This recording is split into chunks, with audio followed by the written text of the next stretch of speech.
नमस्कार दोस्तों, जन मुद्दों की बात धर्मराज के साथ मेरे शो में आप सबका स्वागत है। आप देख सकते हैं यह नई दिल्ली लोकसभा का क्षेत्र है। यहाँ से सुषमा स्वराज जी की बेटी बांसुरी स्वराज चुनाव लड़ रही है।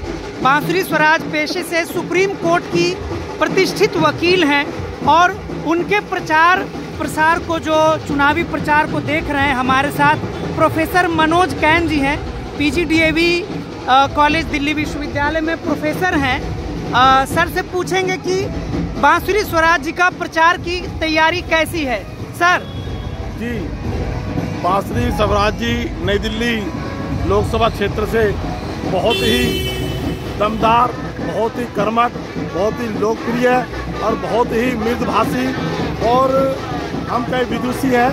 और एक बात जो सबसे बड़ी उनके साथ है, वो हमारी आदरणीय सुषमा स्वराज जी की सुपुत्री हैं और सारा नई दिल्ली क्षेत्र उनको इतना जन अपार जो है ऐसा हुजूम उनके साथ उनको समर्थन दे रहा है। जहाँ पे भी जा रहे हैं वहाँ पर भारी संख्या में पुराने लोग, बच्चे, जवान, महिलाएं, इसमें सब लोग उनके साथ खड़े हुए हैं और निश्चित रूप से वह बहुत बड़ी संख्या में वोटों से जीतने वाली हैं।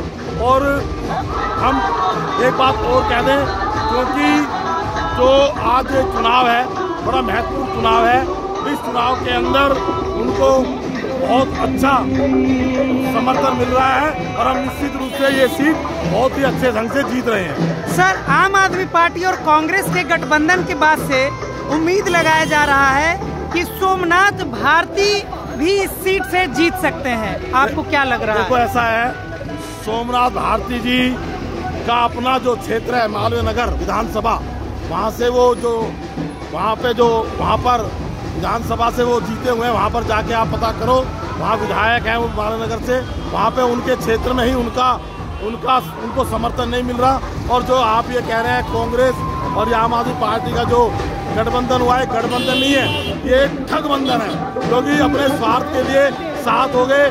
वैसे ये थोड़े दिन पहले झाड़ू वाले कांग्रेस को गाली देते थे और आज जब इनका महत्वाकांक्षाएं और स्वार्थ इतना सर पर हैवी है कि उस कारण से ये आज साथ आकर के चुनाव लड़ रहे हैं।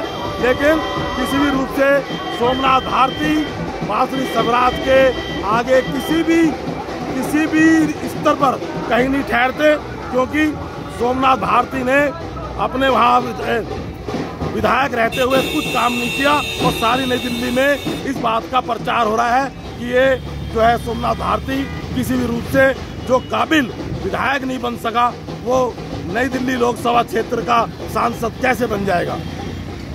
बांसुरी स्वराज जी पर आम आदमी पार्टी और कांग्रेस के लोगों ने आरोप लगाया है, समर्थक आरोप लगा रहे हैं कि प्रधानमंत्री मोदी जी दूसरी पार्टियों को परिवारवाद कहते हैं, लेकिन बांसुरी स्वराज जी को भी पुत्री होने के कारण ही, सुषमा जी की बेटी होने के कारण ही टिकट मिला है। यह भी परिवारवाद है। देखो, ऐसा है, मैं बताऊं, परिवारवाद जब हम कह सकते हैं कि कोई व्यक्ति काबिल ना हो, उसमें योग्यता ना हो, उसमें जन लोकप्रियता ना हो, उसके अंदर अपना हुनर ना हो, हाँ, वो एक इत्तेफाकन से एक बात हो सकती है कि वह सुषमा स्वराज जी जो हमारी बहुत बड़ी नेता थी, उनके परिवार से हैं। लेकिन उनके अंदर ये एक बात हो सकती है, लेकिन विरोधियों को जब कुछ नहीं मिल रहा तो इस बात को उठा रहे हैं। लेकिन स्वयं बांसुरी स्वराज जी अपने आप में दमदार और अच्छी कैंडिडेट हैं। हाँ, ये एक आकस्मिक संयोग कहें या बात कहें कि वो जो है वो सुषमा स्वराज जी की सुपुत्री भी हैं, लेकिन सुषमा स्वराज जी का भी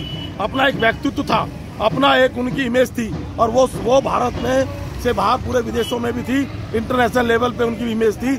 अगर वो उस परिवार से भी हैं तो उसमें कोई बुराई की बात नहीं है, क्योंकि माँ ने बहुत अच्छे काम किए हैं। ऐसे ही बिटिया भी उनके संस्कारों की से पली बड़ी है, वो भी जनता के लिए काम करेंगी। अगर सुषमा जी ने जनहित के कार्य किए हैं और दूसरे लोगों के लिए उन्होंने बहुत अच्छे काम किए हैं, ऐसे अगर बांसुरी जी उस परिवार से है तो उसमें कोई ऐसी बात नहीं है, क्योंकि बांसुरी जी भी अपने माँ के कदमों पे चल करके बहुत अच्छा काम करने वाली हैं और जनता उनको पूरा समर्थन दे रही है। सर, आखिरी सवाल आपसे पूछूंगा कि भाजपा के प्रधानमंत्री और नेता, प्रधानमंत्री भाजपा के समर्थक नेता कह रहे हैं अगली बार 400 पार, लेकिन दिल्ली लोकसभा की बात करें तो यहाँ से जो पहले जीते हुए थे उनका टिकट क्यों काटा गया? अगर भाजपा के सांसद ने अच्छा काम किया तो नए प्रत्याशी बांसुरी जी को टिकट देने की जरूरत क्यों पड़ गई? ऐसा है कि मैं आपको बताऊं, पार्टी आज विश्व की सबसे बड़ी पार्टी है, उसमें सब लोग काम कर रहे हैं और हमारे सांसद जो पिछले थे उन्होंने भी अच्छा काम किया।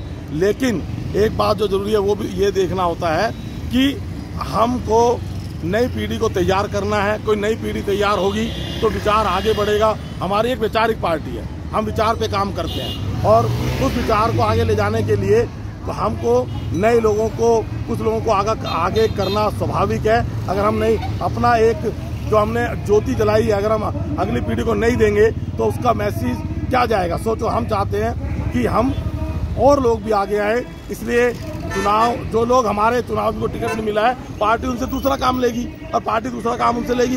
संगठन में बहुत काम है करने के लिए, तो ऐसा नहीं है, वो भी अपनी जगह है और जिनको टिकट दिया है वो भी बहुत अच्छा काम करेंगे और कर रहे हैं। इसलिए थोड़ा सा परिवर्तन करना इसलिए भी जरूरी हो जाता है कि नए लोग आए, नए लोग आगे बढ़े और इससे संगठन भी आगे बढ़े और हमारा विचार भी आगे बढ़े। केजरीवाल जी के जेल से निकलने के बाद दिल्ली की 7 लोकसभा भाजपा हार सकती है, ऐसा राजनीतिक विश्लेषण का कहना है। आप क्या कहते हैं? अपने अपने विश्लेषण अपने ढंग से हो सकते हैं, लेकिन ये विश्लेषण पूरी तरीके से निराधार है। इसका कोई वजूद नहीं है। हम कोई विश्लेषण करके कहीं भी कह दें, कुछ भी कह दें, ऐसा नहीं चलता।